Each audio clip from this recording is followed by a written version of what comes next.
За сайн уу бүгдээрээ. Одтой одлогод номны 70 дугаар удасны 16 дугаар одлогыг одоо одтой одлого байгаа. За би эхний 20 секунд дахь дундаж хурд нь 4 м/сек байсан. Сүүлийн 4 секунд дахь дундаж хурд нь 10 м/сек бол эхний 16 секунд дахь дундаж хурдыг олоо гэсэн бодлого байна. За энэ болохыг одоо дундаж хурд гэдэг бол бүх замыг бүх хугацаанд нь хувааж байгаа. Эндээс бүх замаа олж олно. Бүх зам гэдэг бол 80 м гээд амархан олчихно.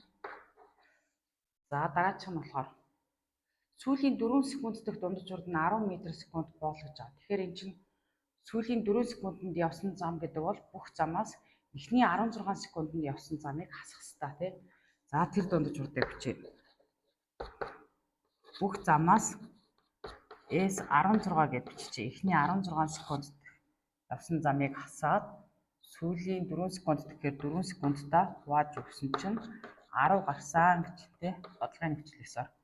За эндээс 80-аас хасах нь S16 тэнцүү 40-тэй тэнцүү гэдгээс 16 секундэд эхний 16 секундэд явсан зам маань мөн л 40 м гэж гарч байна. Эхний 16 секундэд бүх замынхаа талыг явсан байна гэсэн үг тий. За бодлогын асуултанд хариулъя. Эхний 16 секунд дахь дундаж хурдыг ол гэсэн байна. Тийм үү? За тэгвэл дундаж хурд олъё. Одоо эхний 16 секундэд туулсан зам нь 40 м. Эхний 16 секундэд хуваагаад 2.5 м/сек. Ингэж энэ бодлогын хариу гарч ийн гэсэн.